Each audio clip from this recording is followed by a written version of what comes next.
जब भगवान सर्वत्र हैं तो हमको क्यों दर्शन नहीं देते? बहुत मंगलमयी ऐसी वृत्ति आ जाए जिसके अंदर कि जब हैं, कहा जा रहा है, रोज सुना जा रहा है, वासुदेवा सर्वमिति, भगवान वासुदेव ही सब रूप में है, श्री कृष्ण सब रूप में विराजमान है, तो वो मेरे को क्यों नहीं दिखाई देते? है तो सर्वत्र। बहुत सुंदर बात है, अगर आप इसे समझ लें, ध्यान से सुनना।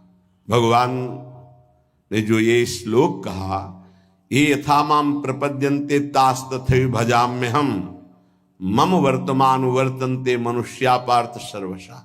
भगवान यहां कह रहे हैं कि मैं संसार में साक्षात विराजमान हूं, माया से ढका हुआ नहीं, साक्षात ज्यों का त्यों ये सब भगवान बने हुए हैं। जैसे कुम्हार निर्माण करता है पात्रों का, तो कुम्हार अलग, चाक अलग, पात्र जिससे बने वो धातु अलग, लेकिन यहां ऐसा नहीं है। यहां बनाने वाले भगवान, बनने वाले भगवान और मिटने वाले भी भगवान, वो अपने आप से अपने आप में लीन हो जाते हैं, अपने आप से अपने आप का विस्तार कर देते हैं। तो मुझे क्यों नहीं दिखाई दे रहे? जब साक्षात भगवान है, बहुत सुंदर है, अगर समझ जाओगे तो अभी आनंद आ जाए। मुझे क्यों नहीं दिखाई दे रहे? तो कह रहे भगवान के रूप में तुम देखना कहां चाहते हो? अपने को शरीर मान करके अपने लिए जो जो चाहिए वो देख रहे, तो भगवान उसी रूप में आपके पास है। आपने भगवान को भगवान के रूप में कब देखना चाहा? ये प्रश्न अपने अंदर, फिर उत्तर तुम्हें मिल जाएगा, इसीलिए नहीं दिखाई देते।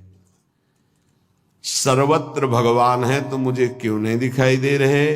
बोले सब कुछ स्वयं भगवान बने हैं, पर हमने अपने को स्त्री मानकर, पुरुष मानकर, शरीर मानकर, अपने लिए जो प्रिय है, भोग प्रिय है, वस्तु प्रिय है, पद प्रिय है, सामान जो जो, तो मेरे भगवान वही वही आपके सामने रूप रख के आ रहे हैं और आप देख रहे हैं।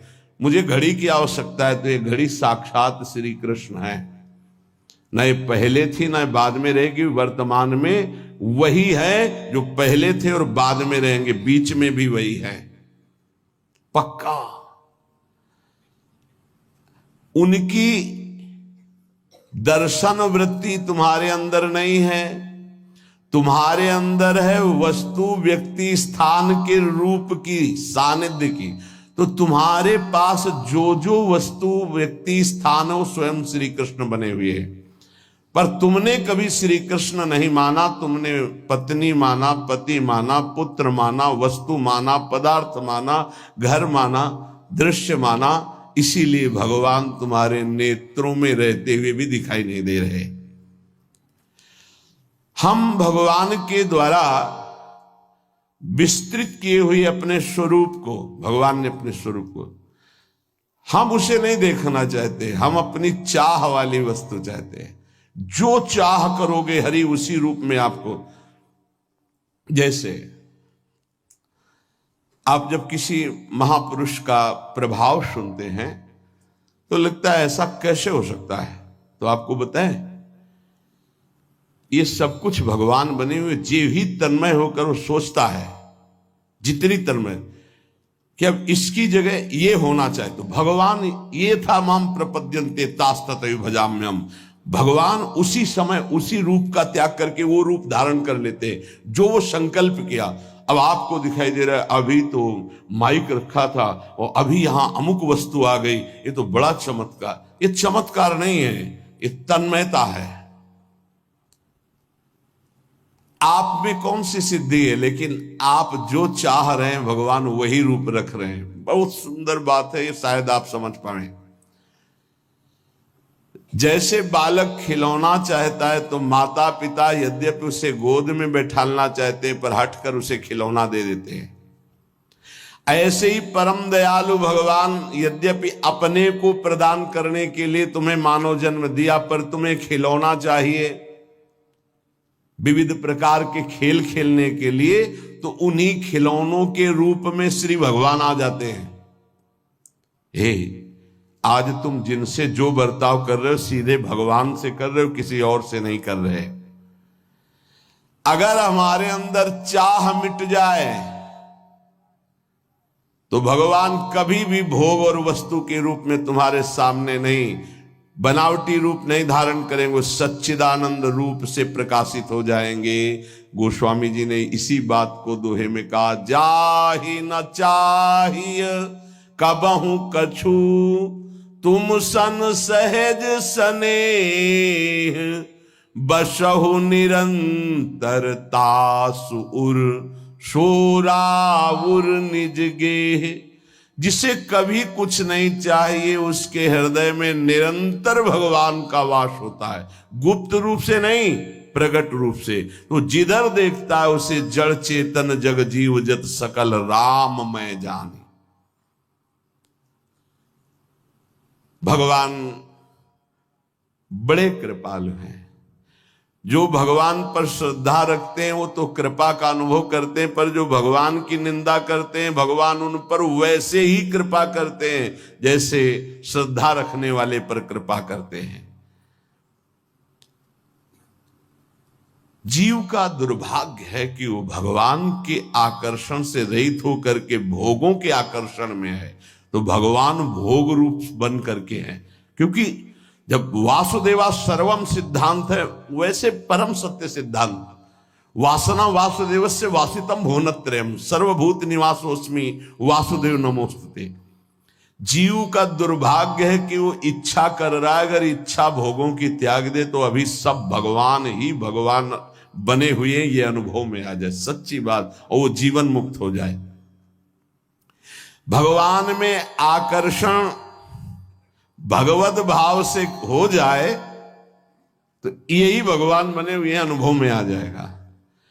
जब भगवान में आकर्षण भोग भाव से हो रहा है तो भगवान भोग रूप से आ रहे हैं, व्यक्ति रूप से आ रहे हैं, पदार्थ रूप से आ रहे हैं। राग द्वेष की वृत्ति है तो भगवान में राग द्वेष की वृत्ति हम कर रहे हैं। ये भगवान ही है चराचर जगत।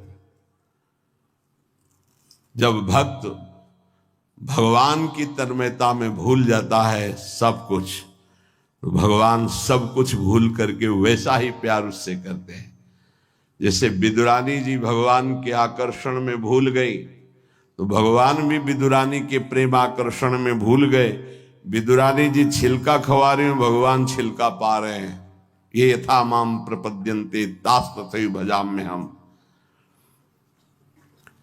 आस्तिक से आस्तिक व्यक्ति पर जैसे भगवान स्नेह कृपा दुलार करते हैं, ऐसे नास्तिक से नास्तिक पर भी करते हैं। ऐसा नहीं है कि नास्तिक भस्म हो जाएगा, वो पृथ्वी में ही रहेगा, वायु उसको मिलेगी, आकाश उसको अवकाश देगा। ये सब भगवान की व्यवस्था। कितने कृपालु हैं। अगर जीव शरीराभिमानी ना होकर के भगवान के आकर्षण में आ जाए तो अभी उसको परमानंद की प्राप्ति हो जाए। ये जो सत्संग हो रहा है आकर्षण पैदा करता है भगवान की तरफ। जब भगवान ने बताया मुझे जिस भाव से स्वीकार किया जाता है मैं उसी भाव से उसके अनुभव में आता हूं, ये था माम प्रपद्यन्ते तास तथैव भजाम्यहम्। ध्यान रखना, आज आप पुत्र भाव, पत्नी भाव, संसार भाव, तो भगवान ये अनुभव करा रहे हैं संसार भाव।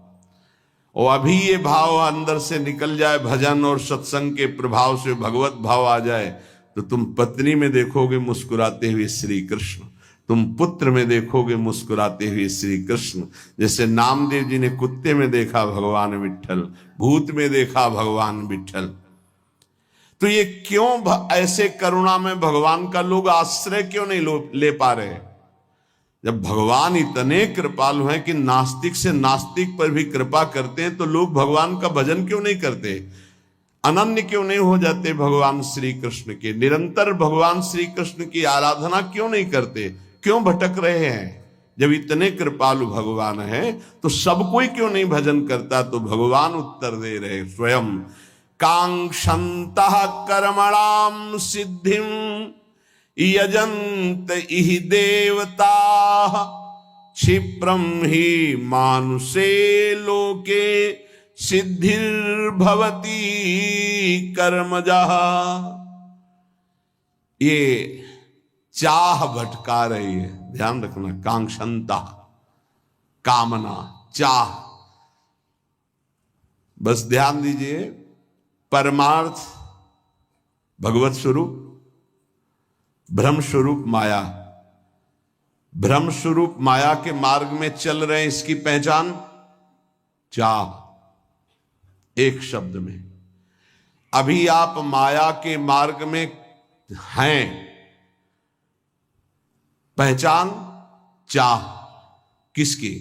भोगों की, शरीर सुख की, नाना प्रकार के लौकिक चाह।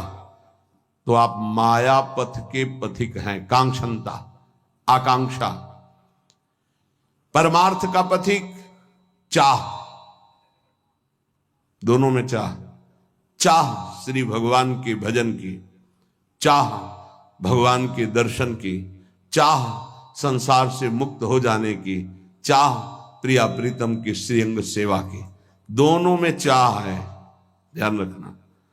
एक चाह परम दुर्लभ परमार्थ की, और एक चाह जिसमें अनंत जीव फंसे हुए प्रवाहित होते चले जा रहे हैं।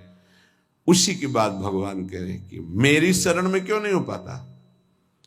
मैं इतना करुणा में हूं, फिर भी मेरी शरण में क्यों नहीं हो पाता? कांक्षंता कर्मणाम सिद्धिम यजन्ति हि देवताः। ये कामना करके सोचते हैं कि ये कर्म कर लूं तो मुझे ये सिद्धि प्राप्त हो जाएगी, ये फल प्राप्त हो जाएगा। इसीलिए वो देवताओं की आराधना करते हैं, क्योंकि इस मनुष्य लोक में कर्मों से जल्दी फल मिल जाएगा, सिद्धि मिल जाएगी, ऐसा उनको भाव है। इसलिए मेरी शरण में नहीं होते। भाव कांक्षंता कर्मणाम सिद्धिम यजन्ति देवताः। मनुष्य में करने की शक्ति है, ध्यान रखना, यही प्रभु का नहीं होने देती। बड़ा सूक्ष्म विषय है ये, अगर समझ पाओ। कुछ बातें होती जो एकदम हृदय पर शब्द नहीं मिलता। करने की शक्ति को होने में आ जाए, ये गुरुदेव कराते हैं। करने की शक्ति में हम संबंध बनाते चले जा रहे हैं, क्रियाएं करते चले जा रहे हैं, शुभ अशुभ क्रियाएं होती चली जा रही, फंसते चले जा रहे हैं। और होने की गुरुदेव की कृपा से होती तो समर्पित होते चले जा रहे हैं। ये जो करने की शक्ति है, इसमें नवीन कर्म हो रहे हैं। और मनुष्य के अंतःकरण में दृढ़ बात बैठ गई है कि मैं ये करूंगा तो ये फल मिल जाएगा, ये करूंगा तो ये फल मिल जाएगा। वो सांसारिक वस्तुओं की चाह रखता है, इसलिए कर्मों पर विश्वास रखता है, ये कर्म करूंगा तो ये फल मिल जाएगा। अगर कहीं भगवान की भी बात आती है प्राप्ति की, तो उसको भी यही बात आती है कि जैसे कर्मों से हर फल मिल जाता है, ऐसे कर्मों से भगवान भी मिल जाते हैं। नाशवान पदार्थ की कामना और नाशवान शरीर से किया हुआ कर्म, ये तो हो सकता है, लेकिन नाशवान शरीर से किया हुआ कर्म तुम्हें भगवत प्राप्ति करा दे, ये नहीं हो सकता है। क्योंकि वो आदि अंत वाला है, अनंत को कैसे प्राप्त करा लेगा? बहुत ध्यान देने की बात है। एक देशीय शरीर, परिवर्तनशील शरीर और सीमित कर्म, अभी प्रारंभ हुआ, कुछ समय नष्ट हो जाता है। भगवान कर्मजन्य नहीं है कि हम कर्म करके भगवान को प्राप्त कर लेंगे। भगवान अपरिवर्तनशील, नित्य, परिपूर्ण, इसलिए भगवत प्राप्ति में कर्म करते करते जब हार जाता है और प्रभु का हो जाता है, तो भगवत प्राप्ति हो जाती है। अब कितने जन्म व्यतीत हो गए, अभी तक हारे नहीं। अरे अब हाथ उठाकर कहो मैं हार गया गोविंद, अब स्वीकार कर लो। पर ये देहाभिमानी हारता नहीं, बस यही समस्या है। भगवान करे यजंती ही देवता, अपनी कामनाओं की पूर्ति के लिए वो देवताओं का यजन करते, मेरी शरण में नहीं आ पाते। भगवान सरलता से समझ लीजिए पिता के समान है, देवता दुकानदार है। जैसे दुकानदार के पास वस्तु लेने जाओ, जरा हमको ये मीठा देना, कितना कितना दे, बोले भूख लगी भरपेट पवा दो। हाँ तो कितना पाओगे, लगभग 1 किलो पाएंगे, तो 500 रुपया निकालो। नहीं रुपया तो नहीं, चल बाहर, ठीक है। पिता के पास गए, भूख लगी है, ये पवा दो, तो वहां ये नहीं पूछेगा कि पैसा निकालो, क्योंकि बेटा है। ऐसे इसीलिए हम कभी कभी विनोद में कहा कि बड़े ही बच्चे हो तुम, भगवान के पास जाकर कहते हो 11,000 का भोग लगा देंगे, हमारा काम कर दो। अरे ऐसा कैसे तुम सोचते हो? भगवान के चरणों में महालक्ष्मी उनके श्री चरणों को सहलाते हुए हृदय से लगाते रहते हैं। उन प्रभु को तुम कुछ चंद रुपए दे करके, घूस देकर काम कराना चाहते हो? अरे अपने पिता, अपने स्वामी, यदि मांग ही आई है तो सीधे मांगो ना। जैसे बालक अपने पिता से हट करके मांगता है, उसको उचित लगेगा दे देता है, नहीं झिड़क देता है, नहीं देंगे। तुम्हारे गंदे विचार हैं, तुम्हें पैसा देंगे, गंदगी में खर्चा कर दोगे, नहीं देंगे। भगवान पिता है, देवता दुकानदार है। पिता से अधिकार पूर्वक मांगा जाता है और दुकान में पैसे दे के लिया जाता है। दुकानदार को जैसे पैसे दिया जाता है, ऐसे देवताओं से काम कराने के लिए आपको कर्म करना होगा, उसका सांगोपांग, तब वो देवता तुम्हारे कर्म के अनुसार वो फल प्रदान करेगा। पर भगवान को ऐसी जरूरत नहीं है। भगवान को केवल अपनापन मानने की जरूरत है, प्रभु मेरे, बस इतनी बात है। पर इसमें दूसरा कोई नहीं होना चाहिए, तो अभी आपको परम लाभ मिल जाए। इसीलिए गोस्वामी जी ने कहा, बिगड़ी जन्म अनेक की अब ही सुधरे, आज हो ही राम को। मेरे प्रभु मेरे तो गिरधर गोपाल, दूसरों न कोई। ये लानी है सिद्धि भगवत प्राप्ति के लिए। इसमें तुम्हारा कोई पसीना चुहाना काम में नहीं आएगा, वो तो हारने के काम में आएगा। लगे रहो, फिर जब हार जाना कि नाथ मैं हार गया, तब कहेंगे मेरा हो जा। बस यहीं से परमार्थ का दिव्य स्वरूप प्रकट होता है भक्ति मार्ग में। दूसरी बात, दुकानदार से कहो कि आप चाकू दे दीजिए, पैसा दीजिए, चाकू ले लीजिए। लेकिन पिता से कहिए चाकू दे दीजिए, तो कहेगा किस काम के लिए, क्या काम करना है, पहले बोलिए, आवश्यकता क्या है। अगर आप आवश्यकता सिद्ध नहीं कर पाए तो आपको नहीं देगा। लेकिन दुकानदार आवश्यकता नहीं पूछेगा, आपको चाकू दे देगा। आप अहित कर लो अपना, वो तुम जानो। ऐसे देवता हैं हमारे, भगवान ऐसे नहीं है। मांगोगे, अगर आवश्यकता सिद्ध होती है तो ठीक है। अगर उनको लगता है कि दुख भोग कर ये हमारी तरफ बढ़ेगा तो नहीं देंगे, भोग दुख और मेरी तरफ बढ़ और अपना परम कल्याण कर। लेकिन देवता ऐसा नहीं। अगर आपने सकाम अनुष्ठान किया है तो आपका हित हो, वही तो इससे मतलब नहीं वो वस्तु आपको दे देंगे जैसे दुकानदार दे देता है। पिता सदैव अपने बालक का हित चाहता है, ऐसे ही भगवान सदैव अपने शरण में आए हुए का हित चाहते हैं। ये बहुत कृपालु हैं। अगर उनसे मांगो भी तो उनके ऊपर छोड़ दो, जैसा आप चाहो वैसा करो प्रभु। क्षिप्रम ही मानुषे लोके सिद्धिर्भवति कर्मजा। ये जितनी भोग भूमियां हैं, जितने भोग के लोक हैं, जितनी भोग वस्तुएं हैं, मनुष्य चाहता है मैं कर्म करके इन्हीं भोगों को भोगूं। कृपा निधान भगवान ऐसा नहीं होने देते।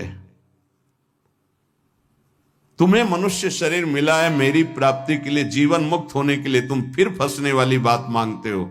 इसीलिए भगवान जल्दी भोगों की, कामनाओं की बात नहीं सुनते।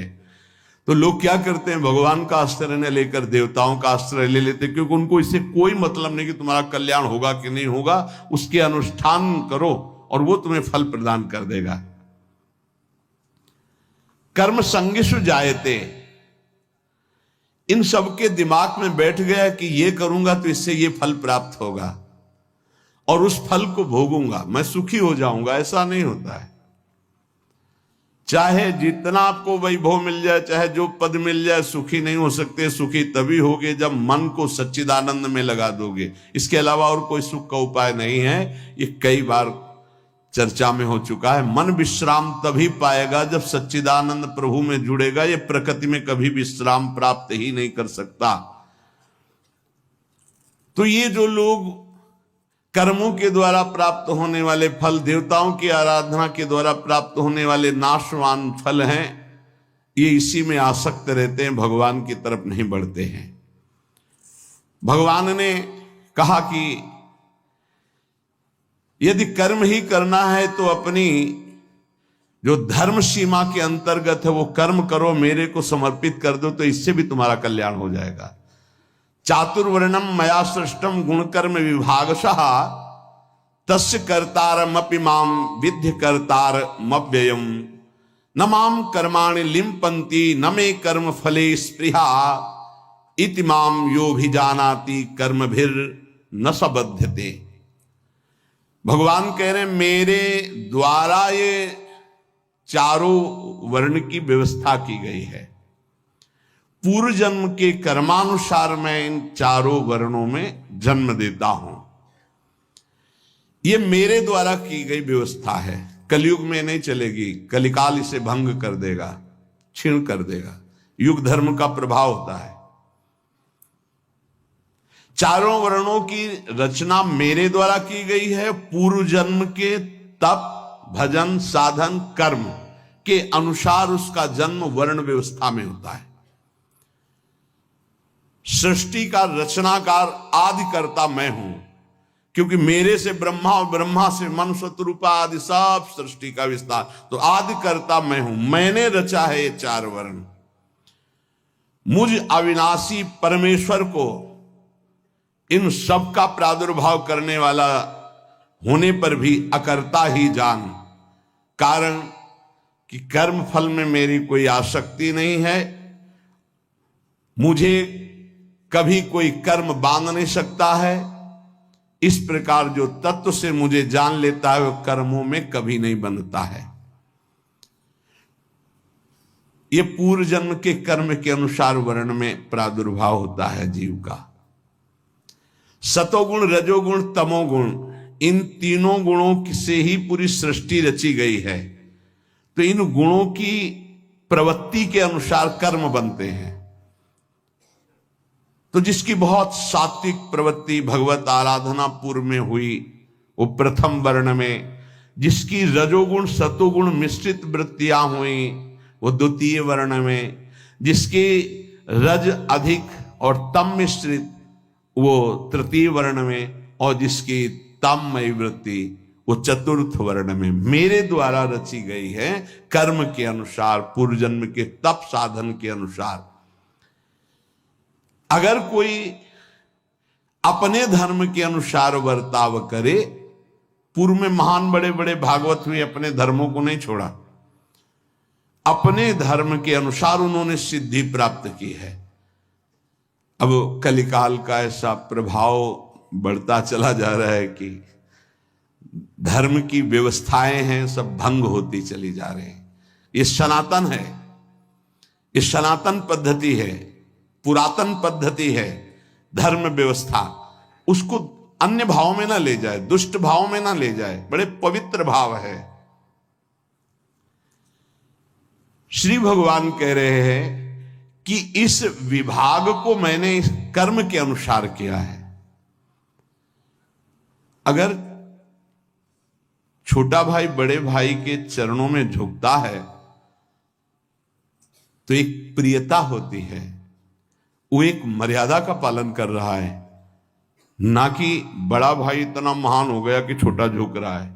नहीं, एक धर्म की व्यवस्था है कि बड़े भाई को भगवत स्वरूप मान करके चरण छुआ जाता है उसकी आज्ञा में। स्वयं भगवान जब लीला करते तो अवतार लेते, तो देखिए कि अगर लक्ष्मण जी छोटे भाई बने तो कैसे अनुशासन में, वही जब बलराम जी रूप में बड़े भाई बने तो चरण छू करके भगवान बात करते हैं, दादा दाऊ दादा। इसमें अर्जुन का कोई दोष नहीं है। हमें लगता है कि इसमें सुभद्रा जी की ही अनुमति है ऐसा, और जब लक्ष्मण रूप में होते तो भगवान की भ्रकुटी के भगवान स्वयं लीला करके दिखाते हैं। पर कलिकाल की ऐसी मलिनता बढ़ती जा रही, धर्म का ह्रास होता जा रहा है, कोई धर्म की व्यवस्था को नहीं समझता है। बिना धर्म की व्यवस्था के सत्कर्म होना बड़ा असंभव, बड़ा असंभव। इसीलिए सब बहते चले जा रहे हैं, कोई मतलब नहीं, केवल एक विषय रह गया, अपनी इंद्रियों को तृप्त कर लें, उदर पोषण हो जाए, बढ़िया कपड़ा लत्ता पहन लो, मनमानी भोग भोग लें, बस इतना रह गया। इसीलिए कोई परम पद मोक्ष जिज्ञासा भगवत भाव बहुत कम रह गए। श्री भगवान कह रहे कि मेरे इस रहस्य को कोई जान जाए कि जैसे मैं कर्म करता हूं लेकिन कोई फल की आकांक्षा नहीं, कोई कर्म मुझे बांध नहीं सकता, ऐसे ही तुम्हें कोई कर्म नहीं बांध सकेगा। यदि अपने धर्म के अनुसार आचरण करते हुए उसे भगवत भाव में समर्पित कर दे। एवं ज्ञात्वा कृतम कर्म पूर्वैरपि मुमुक्ष भी कुर कर्मयु तस्मात् त्वं पूर्वैः पूर्वतरम कृतम। पूर्व काल में मुमुक्षुओं ने इसी प्रकार जानकर कर्म किए हैं, इसलिए अर्जुन तू भी पूर्वजों द्वारा सदा से किए जाने वाले कर्मों को ही उन्हीं की तरह कर। मुमुक्षु माने होता है मेरा कल्याण हो जाए, मैं मुक्त हो जाऊं। ये हजारों जन्मों की पवित्र साधना के बाद उत्पन्न होता है, इसीलिए यह किसी के हृदय में जल्दी नहीं उत्पन्न होता। भारी व्याकुलता कि मैं मुक्त हो जाऊं बहुत कठिन है। जब तक संसार के किसी भी भोग में राजी हो तो मुमुक्षुता नहीं जागृत होगी। कहीं राजी नहीं है, अब मुझे मुक्त होना है। जैसे बच्चा किसी भी खेल में नहीं खेल रहा, पर रोना ही रोना है, तो मां उसे गोद में उठा लेगी। मुमुक्षुता, अब मैं मुक्त होना चाहता हूं। कौन मुक्त होना चाहता है? बिरला कोई। ये मुमुक्षुता ही बड़ी दुर्लभ है। मोक्ष और भगवत प्राप्ति, मुमुक्षुता है, मैं भगवत प्राप्ति करना चाहता हूं। ऊब गया संसार से, नहीं उबा। वृद्ध शरीर हो गया फिर भी नहीं उबा। मृत्यु नजदीक आ रही फिर भी नहीं उबा। आखिरी श्वास तक उब जाता तो भगवान की प्राप्ति हो जाती। आखिरी श्वास में राधा बोल दे, भगवत प्राप्ति हो जाएगी।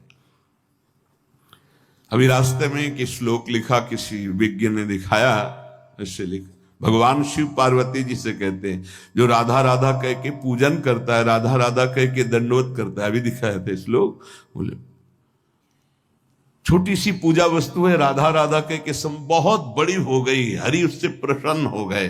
कितना सुंदर हमको मिला है राधा नाम। भगवान अर्जुन को कहते हैं कि मुमुक्षुता, मैं मुक्त होना चाहता हूं। तो कैसे मुक्त हो गए?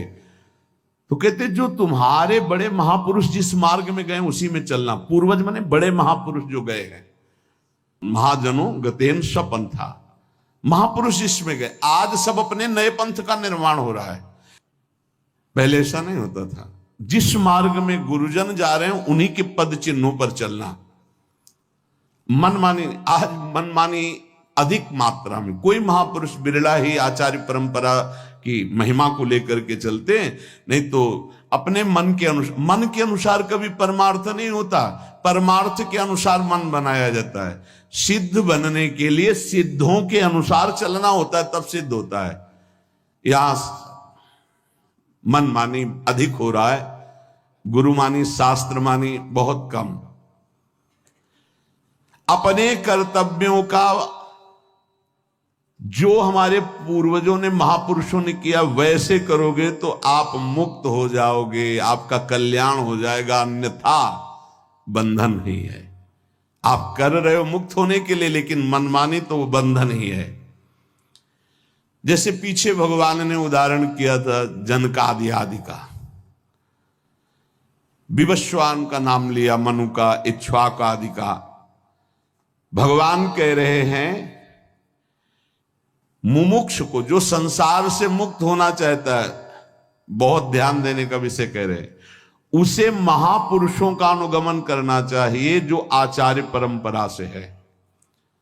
यह परंपरा इसीलिए बनी हुई है कि हमें कोई भूल चूक नहीं होगी। मनमानी से हम अपने मन को ना जोड़े, हम आचार्य परंपरा से जोड़े। आप जिस भक्ति में, अभेद भक्ति में चलना चाहो तो आद्य गुरु भगवान शंकराचार्य जी हैं। सखा भाव में चलना तो महामहिम श्री भगवान वल्लभाचार्य जी हैं। जो भाव लो, महामहिम निम्बारकाचार्य जी, रामानंदाचार्य जी, रामानुजाचार्य जी, श्री हिताचार्य जी, श्री स्वामी हरिदास जी, महाप्रभु चैतन्य, ये बड़े बड़े महामहिम स्वरूप भगवान ने धारण किए हैं मार्ग प्रशस्त करने के लिए। हमें महापुरुषों के पद चिन्हों पर चलना है, मनमानी नहीं। भगवान कहते कि मुमुक्षुओं को जानकारी करके जिस मार्ग में हम चल रहे हैं, आचार्य परंपरा से सिद्ध होते चले जा रहे हैं, आचार्य परंपरा से ये उपासना आ रही, उसी पे हम अपने चित्त को जोड़ें। जो भाव हमारे अंदर हो, शांत भाव, दास्य भाव, सख्य भाव, वात्सल्य भाव, किसी भाव से तो वही चला जाता है। शांत भाव का मतलब मोक्ष का भाव, मुक्त हो जाना। जो अपने कर्तव्य कर्मों का पालन नहीं करता, महापुरुषों का अनुगमन नहीं करता, वो सिद्ध नहीं हो पाता, वो मुक्त नहीं हो पाता है। कर्म करता रहता है, पर वो जैसे बहुत दिनों से कोई व्रत रह रहा है और बहुत एक दोष बढ़ रहा है, मैं इतने दिनों से ऐसा, बड़ा सूक्ष्म विषय से संसारी नहीं जानेंगे, प्रभावित हो जाएंगे। इतने दिनों से केवल पानी, लेकिन जो तस्मात् शास्त्रम प्रमाणम, तो इसका कोई महत्व नहीं। गर्व कर रहे हो, अन्य की निंदा कर रहे हो, क्या ज्ञान है? देव भाव ही तो है। तो देव भाव में चाहे जो कुछ करो, उसका देव भाव त्याग करके फिर वो जो कर्म करते हुए योग में स्थित रहता है, वही कर्म योगी भगवत प्राप्त होता है। कर्म करते हुए योग में स्थित रहना, योग किसे कहते? तेसाम सतत युक्ता नाम भजताम प्रीति पूर्वकम ददामि बुद्धि योगम तम। यदि आपकी जिह्वा से राधा राधा राधा ऐसा निकल रहा है, आप कर्म कर रहे हो, उस कर्म को भगवान को समर्पित करते हो, कर्म योग हो रहा है। योग में स्थित होते हुए कर्म हो रहा है। फल की आकांक्षा भगवान पर छोड़ दो, कर्तव्य कर्म करो, राधा राधा जपो, मुक्त हो जाओगे। बात मान लो। कर्मों को करना या ना करना दोनों बंधन कारक ही है, दोनों बंधन कारक। मैं ये नहीं करता तो वो मैं पुष्ट हो रहा है, नहीं मैं ये करता तो उसमें भी पुष्ट हो रहा है। बड़ा सूक्ष्म अध्यात्म का विषय है। दोनों की प्रवृत्ति है कर्म, मैं नहीं करता, मैं करता, दोनों की प्रवृत्ति है। निवृत्ति, कर्तव्य कर्म का पालन हो रहा, फल की इच्छा नहीं, भगवान को समर्पित जीवन, नाम जब चल रहा है, ये निवृत्ति है। पूर्ण निवृत्ति की कोई अवस्था नहीं है कि इतनी अवस्था में, इतने कर्म में आप अभी इसी क्षण स्वीकार करो। कोई भी कर्म करो, भगवान को अर्पित करो। कर्म करते समय राधा राधा अंदर से नाम भगवान का, प्रभु का स्मरण करते रहो। शरीर, इंद्रिया, मन आदि कर्म की सामग्री अपने से भिन्न है। ये मैं नहीं हूं, ये संसार से अभिन्न है, हमसे भिन्न है। इनके द्वारा जो प्राकृतिक कर्म होते हैं वो हमको बांधने वाले ही हैं, यदि भगवान को अर्पित नहीं करते या प्रकृति में उनकी स्थिति नहीं देखते। प्रायः बड़ा सूक्ष्म विषय है प्रकृति में स्थिति देखना, तो भगवान को अर्पित करना सरल है, आप अर्पित कीजिए। अपने कर्म मान करके अपने लिए जब किया जाएगा तो योग नहीं होगा, केवल कर्म होगा। भगवान के मान के भगवान के लिए किया जाएगा, या सबको भगवत स्वरूप मानकर सबके सुख के लिए किया जाएगा, उसे योग कहते हैं, जो भगवत स्मृति से युक्त होता है। देखो, कर्म योग से उद्धार होता है, कर्म से बंधन होता है। कर्म किसे कहते हैं? जब प्रकृति के इन अंश, शरीर, मन, इंद्रिया आदि के द्वारा जो कर्म होते हैं वो अपने लिए किए जाते हैं, मैं करता हूं, यही बंधन है। और जब प्रभु के ये है, प्रभु के लिए किया जाता है, तो वो बंधन मुक्त हो जाता है। संपूर्ण कर्म केवल प्रभु के लिए किया जाए, कर्मों से हमारा कोई संबंध नहीं है। हमारा संबंध प्रभु से है, कर्म प्रभु को समर्पित है। योग नित्य सिद्ध योग हो गया। किम कर्म किम कर्मेति कवयोप्यत्र मोहिताः तत्ते कर्म प्रवक्ष्यामि यदि ज्ञात्वा मोक्ष से शुभात्। कर्म क्या है, अकर्म क्या है, इस प्रकार इस विषय में भी बड़े बड़े विद्वान मोहित हो जाते हैं। अतः कर्म तत्व मैं तुझसे भली भांति कहूंगा, जिसको जानकर तुम इस अशुभ से, जो अशुभ तुम्हें दुख दे रहे हैं, उनसे तुम मुक्त हो जाओगे। किम कर्म, कर्म किसे कहते हैं? किम कर्म किम अकर्मेति, किसे कर्म कहते हैं, किसे अकर्म कहते हैं। साधारण मनुष्य शरीर और इंद्रियों की क्रियाओं को कर्म मान लेते हैं। शरीर और इंद्रियों की क्रियाएं रोक दी तो उसे अकर्म मान लेते हैं, लेकिन ऐसा नहीं है। शरीर और इंद्रियों से क्रियाएं ना हो तो भी क्रिया हो रही है। शरीर, वाणी, मन के द्वारा जो जो भी हो रहा है वो सब क्रियाएं हैं। शरीर वांग मनोभिर यत कर्म प्रारभते न रहा, अर्थात एक सेकंड भी कोई कर्म के बिना नहीं रह सकता। अगर हमारी कर्म की वृत्ति सात्विक दिखती है कि ये मैं कर्म कर रहा हूं तो सतोगुणी कर्म, राजसिक वृत्ति तो रजोगुणी कर्म, तामसिक वृत्ति तो तमोगुणी कर्म। राजसिक, तामसिक ये फंसाने वाली है, सतोगुणी वृत्ति ये मुक्त करने वाली। जैसे सतोगुणी वृत्ति में, शुद्ध सतोगुणी वृत्ति में कभी क्रोध का प्रादुर्भाव नहीं होगा। जैसे एक दिन आर्मी के कुछ जवान आए थे,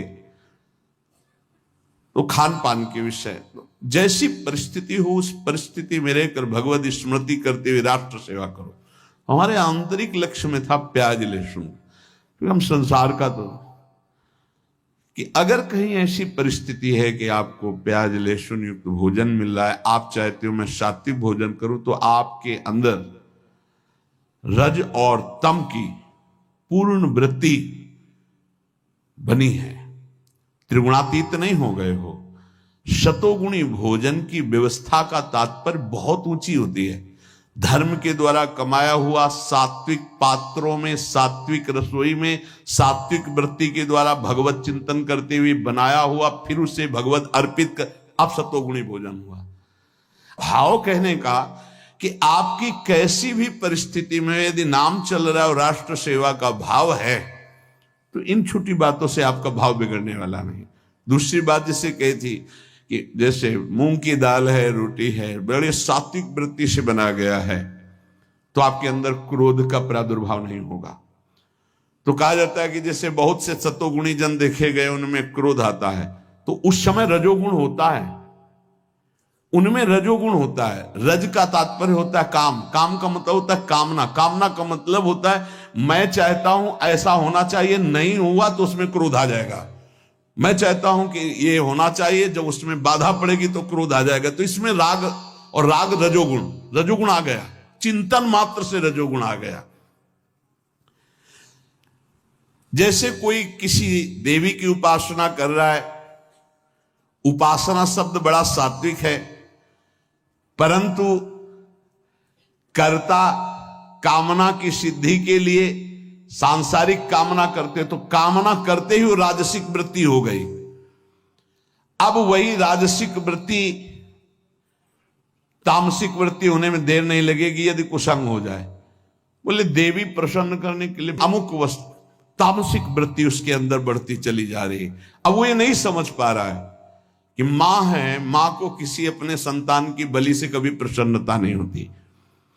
यदि कर्ता की फलेच्छा ममता आसक्ति नहीं है, तो जब कर्म करेगा तो उसमें बंधेगा नहीं, और इष्ट देवता बहुत जल्दी प्रसन्न हो जाएंगे केवल सात्विक आचरण से। बाहरी क्रिया से आंतरिक ज्ञान का प्रकाश नहीं हो जाता है। इस विषय में शास्त्रों को जानने वाले बड़े बड़े विद्वान मोहित हो जाते हैं। जिस क्रिया में कर्म मानते हैं वो कर्म भी हो सकता है, अकर्म भी हो सकता है, विकर्म भी हो सकता है, कारण कि कर्ता के भाव के अनुसार कर्म का स्वरूप बदल जाता है। जैसे ऊपर भगवान ने की व्याख्या हो रही कि जैसे आप किसी देवी की उपासना कर रहे हैं, तो मां, अगर आपको बलि का भाव है तो नींबू है, नारियल है, सात्विक बलि दीजिए। भोग लगाइए, आरती कीजिए, पूजा कीजिए, प्यार से पुकारिए मां, तो आप उनकी कृपा प्रसाद के भाजन बन जाएंगे। रजोगुणी बहुत बड़े बड़े ऐश्वर्य भोग सामग्री, तमोगुणी अब आ गया ये, तो बोले वो कर्म भी बन जाता है, अकर्म भी बन जाता है, विकर्म भी बन जाता है, और जान नहीं पाते, बड़े बड़े विद्वान मोहित हो जाते हैं। इसलिए भगवान कह रहे हैं कि वास्तविक कर्म क्या है, वो क्यों बंधता है, कैसे बंधता है, इससे मुक्ति कैसे हो सकती है, मैं इसका स्वयं विवेचन करता हूं। यदि मनुष्य ममता, आसक्ति और फलेच्छा रख करके कर्म करता है तो बंधेगा। ममता, आसक्ति और फल की इच्छा बंधेगा, कोई भी कर्म उसे बांध लेगा।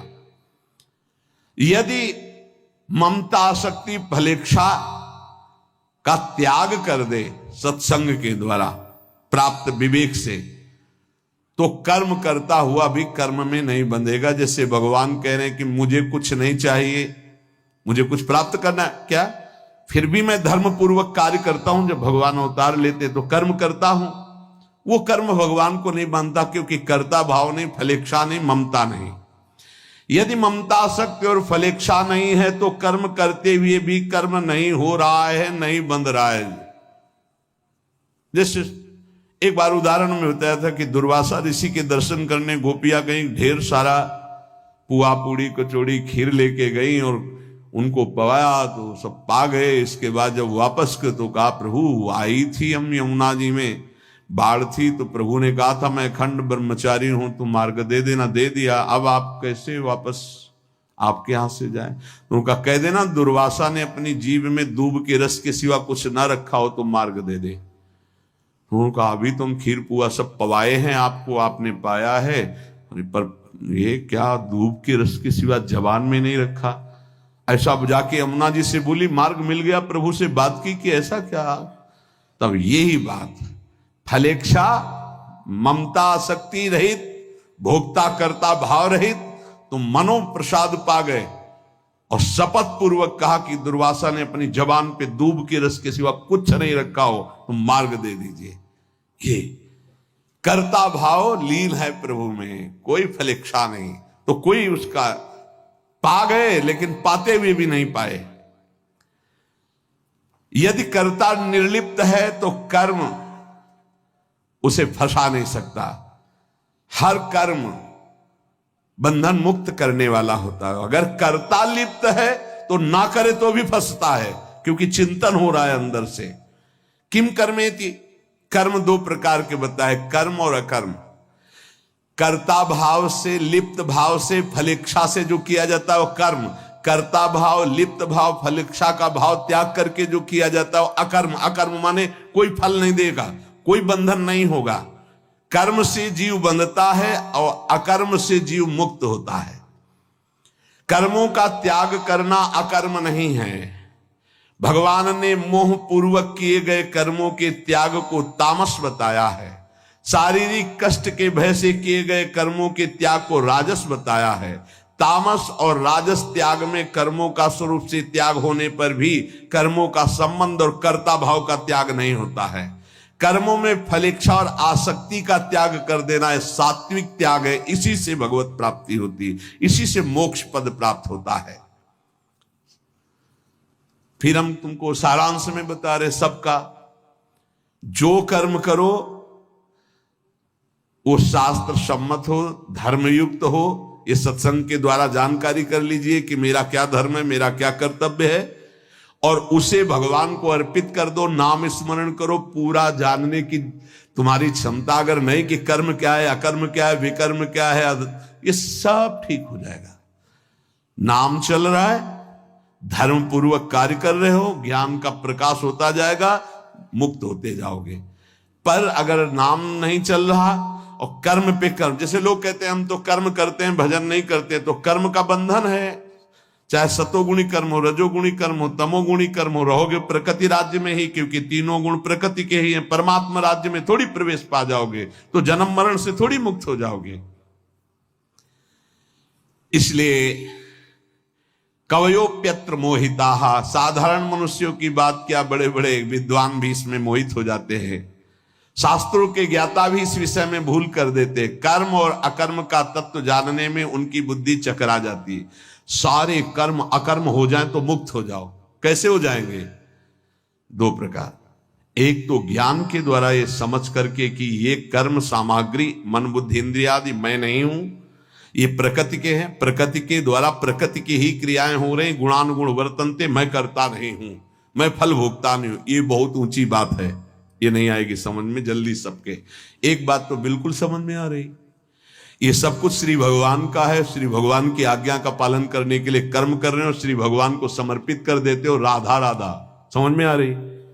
सीधे भगवान को अर्पित कर दो। ये तो सर्वाणि कर्माणि मयि सन्न्यस्य मत्परा, वही स्थिति आ जाएगी।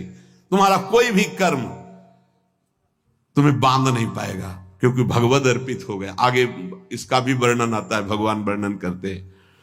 तत्ते कर्म प्रवक्ष्यामि, जीव को बांधे हुए है कर्म, तो कर्मों से मुझको मुक्त होना है। ये मुक्त होने के दो ही उपाय हैं, या तो ज्ञान के द्वारा करता या भक्ति के द्वारा करता भाव को समर्पित कर देना। भगवान प्रतिज्ञा करके कहते कि यदि तुम ऐसा करोगे तो बंधन से मुक्त हो जाओगे। कर्म करने की कला भगवान सिखा रहे हैं। प्रवृत्ति मार्ग निवृत्ति मार्ग दो भगवान ने बनाए हैं, और दोनों कर्म करते हैं। दोनों को कर्म करना होता है। एक कर्म करते हुए बंधता है, एक कर्म करते हुए मुक्त होता है। जो अपने लिए कर्म करता है, अहंकार पूर्वक करता है, भोग इच्छा से करता है, वो बंधता है। जो भगवान के लिए करता है या दूसरों के सुख के लिए करता है, धर्म पूर्वक करता है और उस कर्तापन भाव को भगवान में अर्पित करता है, वो मुक्त हो जाता है। कर्मशु कौशलम, एक कर्म योग का कौशल है, कुशलता है, जिससे कर्म करते हुए भी वो उसमें नहीं बंधता है। सबसे बड़ी कृपा यही है।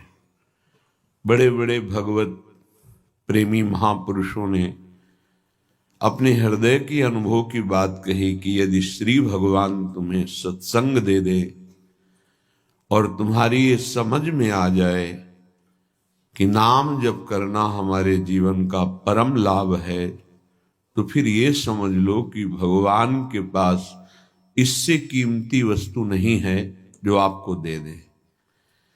यहां से लेकर के नीचे के 7 लोक, ऊपर के 7 लोक, ये सब भगवान की माया में संकल्प से बना हुआ है। इसमें कुछ भी स्थायी नहीं, सब परिवर्तनशील है। आ ब्रह्म स्तंभ पर्यंतम सर्वम मायामयम जगत, सत्यम सत्यम पुनः सत्यम हरिर्नामैव केवलम। सत्य है, पुनः कहता हूं सत्य है, तो केवल हरिनाम भगवन नाम सत्य है। यदि नाम जपने की रुचि मिल गई, नाम में प्रीति हो गई, तो आप ऐसा समझो कि श्री भगवान के पास अब इससे कीमती वस्तु देने को नहीं है। वो बड़े भाग्यशाली हैं जो परम धन नाम में रुचि कर रहे हैं, नाम जपने का अभ्यास कर रहे हैं, नाम को अपना परम धन मान करके अधिक से अधिक संग्रह कर रहे हैं। अब नाम जप में प्रारंभ में ही रुचि हो जाना, ये तो बहुत कठिन बात है। इसीलिए कहा कि भजन न होई संग बिनु, भजन बिना नहीं प्रेम। बिना भजनानंदी भगवत प्रेमी महात्मा के भजन नहीं हो सकता, और बिना भजन के भगवत प्रेम नहीं हो, बिना प्रेम के भगवत साक्षात्कार नहीं होता। प्रेम ते प्रगट होए मैं जाना, प्रेम अगर आ जाए तो भगवत दर्शन हो जाए। प्रेम कैसे आएगा? भजन से आएगा। भजन कैसे होगा? भगवत प्रेमी महात्मा के संग से होगा। भगवत प्रेमी महात्मा का मिलना ये केवल भगवत कृपा से ही होता है। जब द्रवहि दीन दयालु राघो, तो साधु संगति पाइए। भगवान जिस पर बरस पड़ते हैं उसे संत समागम प्रदान करते हैं। बहुत तरह की तपस्याएं साधनाएं हैं। कभी कभी भ्रम हो जाता है और हम सच्चे मार्ग से भ्रमित होकर के देहाभिमान पुष्ट करने वाले मार्ग में पुनः अपने को अग्रसर कर लेते हैं। जैसे हम अन्न नहीं पाते, हम ये त्याग करते हैं, हम ऐसा, तो वो सब देह भाव के अंतर्गत है।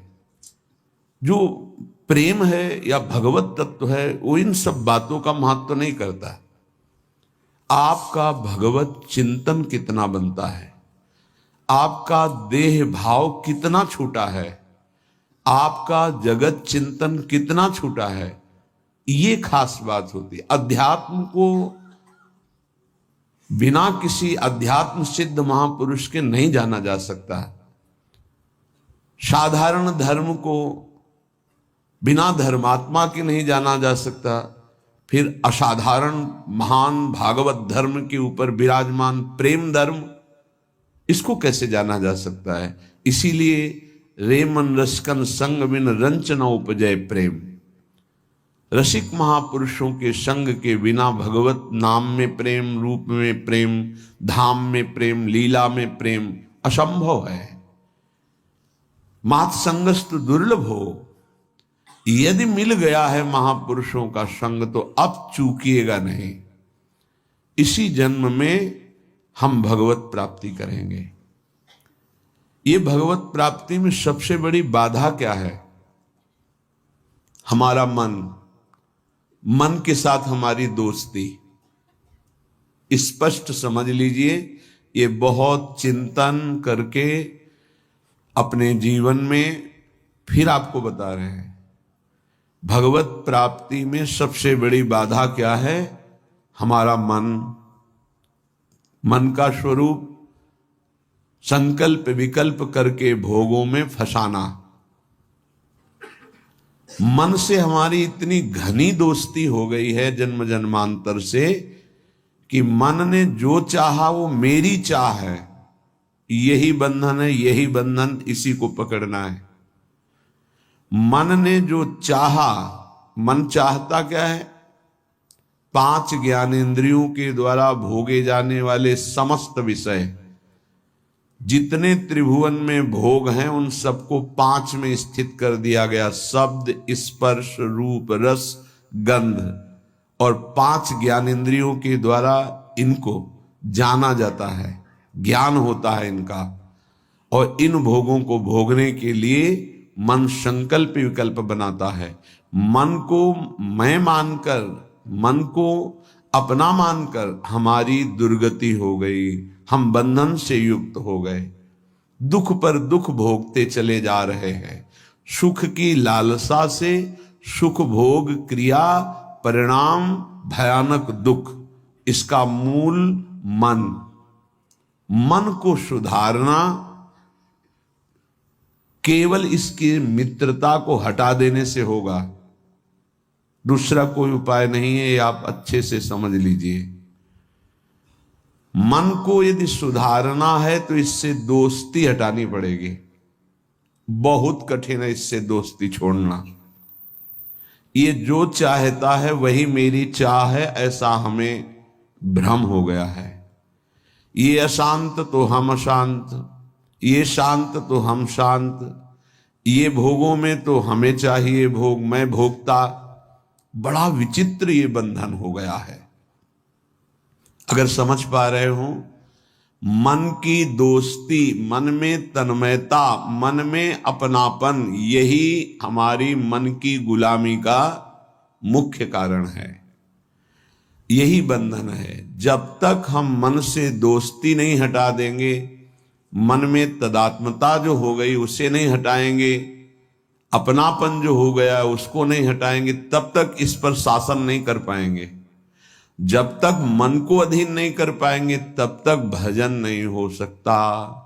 भजन की बातें हो सकती हैं, फिर भजन की बातों से हम सम्मान चाहते हैं, रुपया चाहते हैं, नाना प्रकार के भोग चाहते हैं, मनोकामनाओं की पूर्ति चाहते हैं। वो इन के इन प्रकार फंसा के ही रखता है, वो मुक्त नहीं होने देता। इसीलिए शास्त्रों में कहा गया है, बंधन और मोक्ष का कारण तुम्हारा मन ही है। विषय चिंतन भोगों में लगा हुआ मन बंधन का कारण है। भगवत चिंतन, प्रभु में लगा हुआ मन मोक्ष का कारण है, स्पष्ट वर्णन किया गया है। इसलिए धैर्य पूर्वक अंतर्मुख होकर के इस मन से दोस्ती हटा दीजिए। ये बिना सत्संग के आप इस युक्ति को नहीं जान पाएंगे। आप इंद्रियां नहीं हैं, आप मन नहीं हैं, आप शरीर नहीं हैं, आप प्राण नहीं हैं, आप भगवान के अंश हैं, ये प्रकृति के अंश हैं, आप परमात्मा के अंश हैं। अपने को भूलकर इनकी अधीनता स्वीकार करके हमारी ये दुर्गति हो गई कि हम तुच्छ विषयों के अधीन हो गए। ऐसा लगता है यदि मन हमारा साथ नहीं देगा तो हम तो किसी काम के नहीं रह गए। अगर हम भोग नहीं भोगेंगे तो हमारा जीवन ही क्या रह गया। ये भ्रम बैठ गया है। यद्यपि आप पूर्ण काम हैं, आपको किसी भी वस्तु, व्यक्ति, स्थान, भोग की किंचित मात्र आवश्यकता नहीं है, पर आपका ये मन आपको अधीन करके भोगों में सुख है, यही जीवन है, यही लाभ है, ऐसा भ्रम करा दिया है।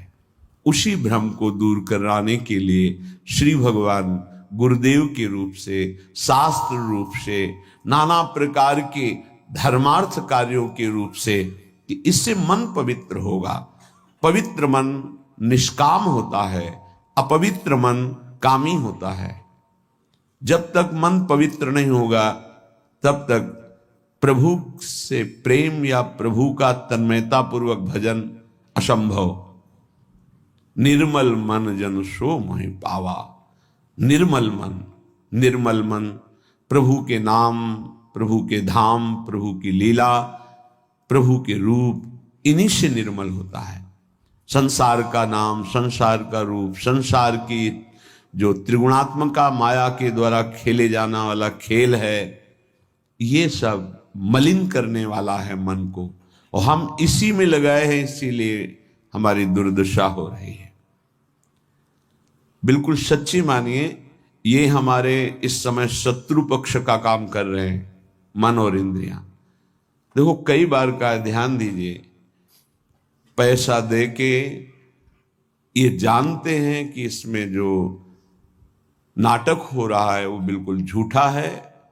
आप जाते हैं, आप वहां 3 घंटे बैठते हैं, कोई मन को विक्षेप नहीं, कोई मन भागेगा नहीं कहीं, आराम से आपको 3 घंटे साथ देगा। लेकिन 30 मिनट माला उठाइए, देखिए फिर इसकी चाल कितना भागता है।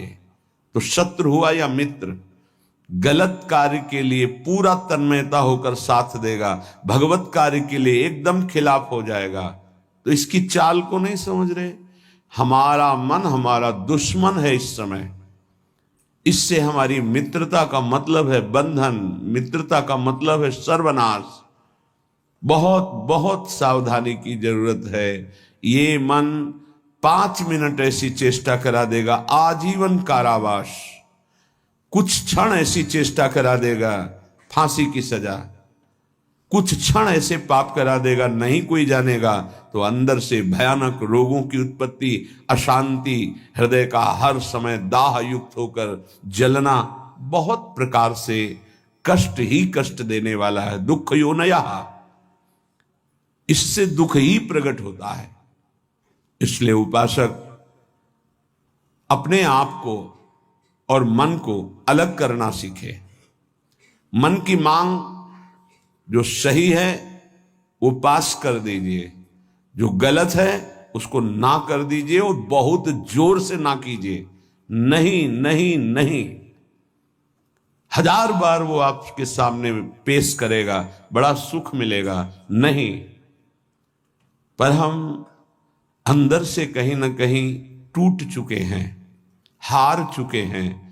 तो हमें लगता है कि यदि हम मन का साथ नहीं देंगे तो हाँ, ये हमको जलाएगा, ये हमको परेशान करेगा, और वो मैं सह नहीं सकता। इसी से हम मुक्त नहीं हो पा रहे, इसी से हम परमानंद में नहीं डूब पा रहे। यही कमजोरी है, इसको अच्छे से समझिएगा। मन से एक बार युद्ध करना पड़ेगा।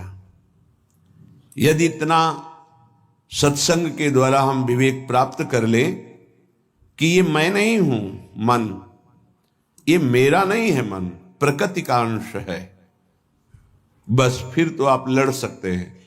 और जब मेरा मन, तो आपकी सामर्थ्य नहीं कि ना बोल सकें। जबान से ना बोलेंगे, कदम वहीं चलेंगे जिधर मन ले जाएगा। ये बड़ा सूक्ष्म विषय, इसको समझ लीजिए। सब का सब पूरा अध्यात्म इसी बात पर टिका हुआ है। अगर मन निर्मल तो भगवत साक्षात्कार, मन निर्मल तो स्वरूप स्थित, मन मलिन तो दुर्गति।